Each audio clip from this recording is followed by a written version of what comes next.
shall we do with the drunken sailor? What shall we do with the drunken sailor? What shall we do with the drunken sailor? Early in the morning, way hey and up she rises, way hey and up she rises, way hey and up she rises early. Hey, it's Greg here with MaritimeGardening.com, and it's a beautiful Sunday morning here around the beginning of May, and it's time to plant some potatoes in my garden.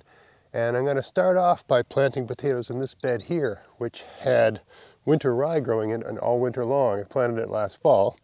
And I'm going to show a trick for planting in winter rye, which this is kind of an experiment, so this is something to think about in the fall. If this works over the course of the summer, I'll do follow-up videos and sort of show the progress. But I'm very, very confident this will work because I've done it before with just grass, right? Basically planting potatoes over a lawn, which is what this is now, right? I guess I should also speak to a question a viewer asked in a previous video I did on winter rye. They asked, why did you use winter rye? Why not use field peas? Because they die in the winter and you don't have to deal with them the following spring, which is a great argument. And you're right, field peas are better, and also field peas are nitrogen fixing, right? They put nitrogen in the soil. But winter rye is cheaper. It's a lot cheaper to buy. Also, this rye was given to me by a friend, so it was free, right? Because you only get it in these giant bags, right? And you don't want it everywhere in your garden because you're going to have this the following spring to contend with, right? So got some geese flying overhead. So that's why I used it. It was a friend of mine gave it to me. But even if I had to buy stuff, you know, the argument for winter rye is that it's cheaper than field peas. The advantage of field peas is that you can eat the greens when you plant those. But anyway, it's another video, don't want to get into that. So here I got a field of grass in this bed, and it's all about 8 inches high, okay? So the first thing I want to do is just cut this all down. On previous videos I used the sort of old-fashioned snippers, but I've been sick for 5 days. I had a really bad flu, really knocked the wind out of me. So I'm going to use a weed whacker here. I don't like using this because it throws grass everywhere. If you notice in my garden, the pathways are sand. There's a number of reasons I have sand pathways, and I've talked about in other videos. I won't get into it here. But suffice it to say, sand is inorganic and weeds don't really grow in it. But if you get your sand full of organic matter, it starts turning into soil. So that's why I usually use the hand clippers, because it makes less of a mess. But I just don't have the cardio to do this bed. Even though it only takes about 2 minutes, I don't have it. I also just want to see how this works. So I got this great electric trimmer. Let's see what happens here. It's putting grass everywhere. No. It's no good. It's a disaster. Yeah, that was just throwing grass everywhere. So if you got sand pathways, you don't want any organic matter in it. You have to sort of keep it neat and tidy. You have to keep it weeded, but you don't want to have stuff all over it because that's the catch with it, right? You have to sort of keep it clean, so to speak. So I got to do this the old-fashioned way. I'll just catch up with you in a second here. You don't need to see me doing this. Okay, so I've raked some of the grass away just so you can see what I'm doing here. And I'm planting Norland potatoes. Show's sponsor, Vessi Seeds. I like to plant Norland potatoes early in the season because I think they're a bit more cold and frost tolerant. In beds where I planted these in previous years, they sometimes survive the winter, not always. And we're still getting frost. There's rhubarb right over here, and it's got frost on it. So we're still getting frost in the mornings, and we probably will for a few more weeks, right? It's only like it's like May 5th or something like that right now. So anyway, here we go. And you know, chopping that up with the scissors was really not that big a deal. It was not hard. Some of these are huge, so I'll have to cut them, I guess. Let's just stuff them out. Oh yeah, some of these are enormous. Man, they're big. Now, many people will recommend cutting these and letting them scab up before planting, which is a good idea. But you can get away with not doing that. All right, so I'm going to plant these all about a foot apart from each other, roughly speaking. That should be enough space. This one looks okay on its own. There. There. Right.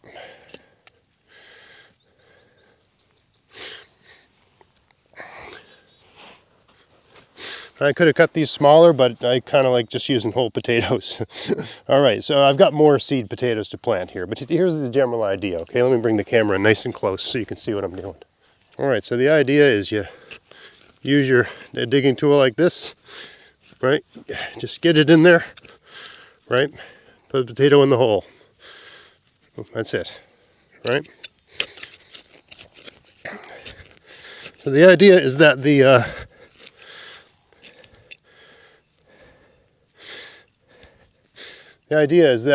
we're going to put leaves over top of this, okay, and that will kill the grass. But in my experience, potatoes can grow through leaves, no problem, right? So the leaves will turn all of this grass into fertilizer. That's the idea anyway, by killing it. And all that root mass and everything that's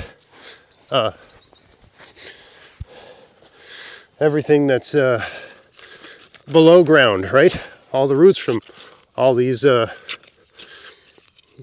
rye will just become organic matter in the soil,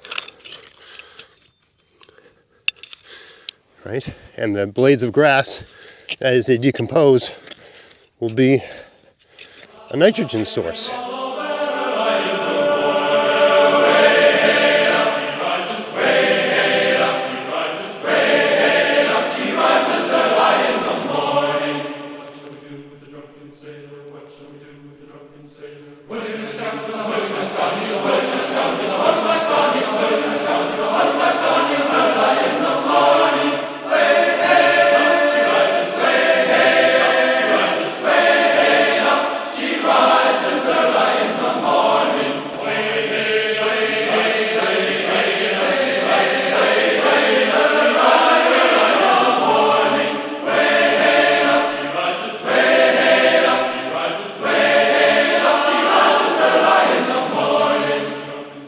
Now some people are going to ask why I didn't just lay the potatoes on top of the soil like this and just put a mulch over that, which you can do.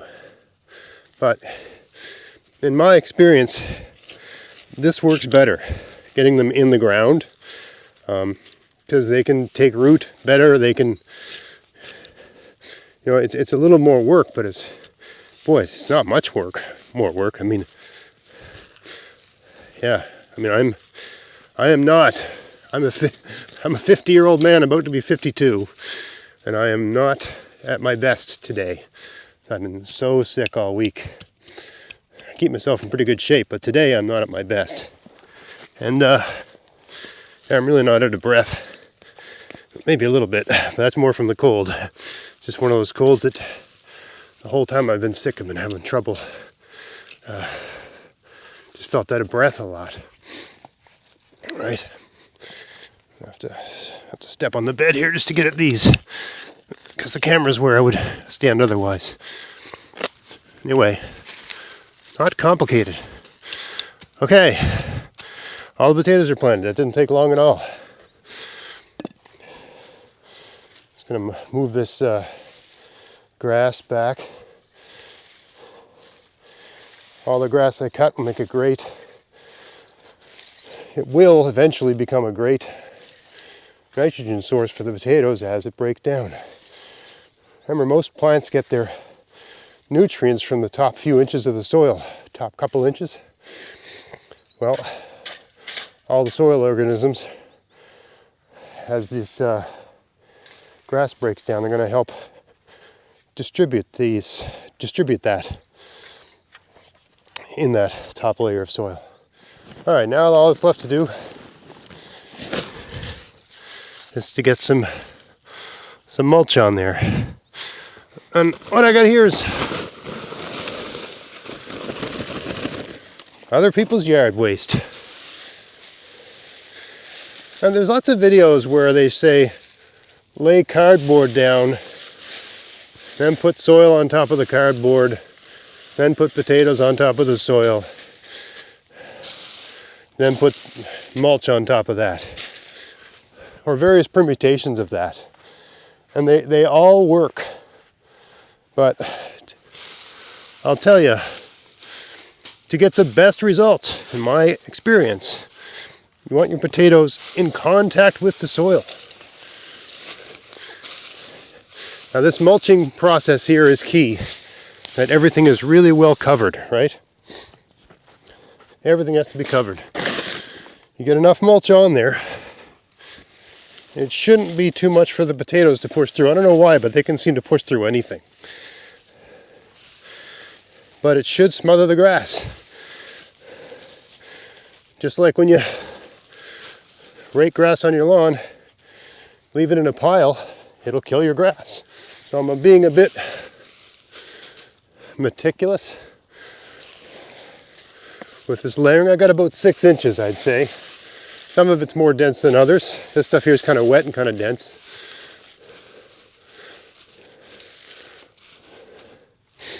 But I don't want to see that grass come up, right? That's the last thing I want to see. I need more. I gotta get another bag. Okay. Well, this is nice. This is lawnmower collected leaves. The best. You got a neighbor that gathers leaves with a lawnmower and a bag, you got a great neighbor. That's the best, in my opinion. It's just the right consistency for growing potatoes. It's like a perfect mulch. And free. Now some of you are going to say, hey, it's windy where I live. Nobody gets wind like me. This is not going to work where I live. Well, I live in Nova Scotia, Canada. I'm about 2 kilometers from the North Atlantic Ocean. Nova Scotia is a peninsula, which means it's surrounded by the ocean, except for one tiny strip that connects it to the mainland. It gets pretty windy here because we have tropical storms, hurricanes, and such. Okay, so it's windy, right? So yes, leaves will blow around in wind. So what you do is you get something like this. It doesn't matter what it is, okay? Twigs, you know, whatever kind of tree. It doesn't have to be a spruce bough. Any sort of branch of a tree that fans out, okay? I mean, if you don't have this, you just have to improvise, right? You lay them over it like that, right? Just methodically layer them over the whole bed. I don't know if you can even see that. Can you see that? Yeah, you can. You methodically lay them over the whole bed. There's enough spaces here the potatoes can get up through them, but they will do a pretty good job to hold it all down, okay? And as the leaves get rained on and all that sort of stuff, it sort of just knits together to some extent. Okay, so I'll follow up videos and show how it progresses. I've used this technique on just wild land. I've done every technique. I've done just lay it on the grass. I've done put the cardboard down, then put the soil, then put the potatoes in, put the mulch. I find cutting it low, making a little hole, sticking the potato in, and then mulching heavily, the best, right? The potato has the most access to the water, right? The roots are getting in the ground where all the water is, you know. The roots have access to true soil sort of thing. But then there's enough mulch for the actual potatoes to form in. So the potatoes form just in that top inch of soil, right? And they get through this mulch no problem. And, you know, if I see the mulch sort of wearing thin, or, you know, there's a couple bare patches from wind or whatever, because this works, but it's not perfect, right? You just replenish as needed, right? You keep an eye on it over the season, right? Just use whatever you can find, grass clippings. You know, into the summer, grass clippings is pretty much the only game in town, right?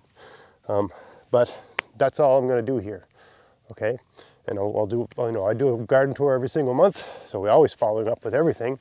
But maybe I'll do a dedicated follow-up video to this as well, if I remember to do that. So I'm happy with how this all worked out. I got to get a few more of these spruce boughs, but it's like breakfast time, so I got to go. I'll do that later. But you know, I expect this to work out great, and you know, we'll see how it goes. This is not one of the best beds in my garden in terms of sun exposure. It gets a bit of shade parts of the day, but I always grow potatoes at this end of the garden. I always have one bed of potatoes at this end of the garden. And these ones grow fast and early, the red Norland. I mean, in the back I put russets, but here I put red Norland, so I put two different kinds. So I kind of messed up the experiment. But this is the better space. The closer you get to the fence back there, the more shade happens as the summer goes on. So I put the red Norlands in the best spot. I expect, in a couple months we'll have some nice potatoes here. They're a fast-growing potato, and this is a good time of year. Remember plant potatoes when the dandelions start making their yellow flowers, which is what's starting to happen now. They're not everywhere, but they're around on various parts of my property. I got yellow dandelion flowers. So it's time to plant potatoes and time to plant a lot of other things, right? So hope you found that interesting. If you did, please like, share, subscribe. Until next time, get out there, get at it, have fun in your garden. Thanks for watching. Hey, if you want to help support everything I'm doing here, go to Vessies.com to buy whatever you need for your garden this year. And use my coupon code GAVS23 to get free shipping as long as there's a pack of seeds in the order and there's no oversized items in the order. Check out the description box of this video for details. You can buy everything you need from Vessies. They have seeds, fruit bushes and trees, soil amendments, pest solutions, tools, clothing, and lots of other stuff too. So yeah, if you want to help support everything I'm doing here and they sell something you need, buy it from them using my coupon code. And happy gardening.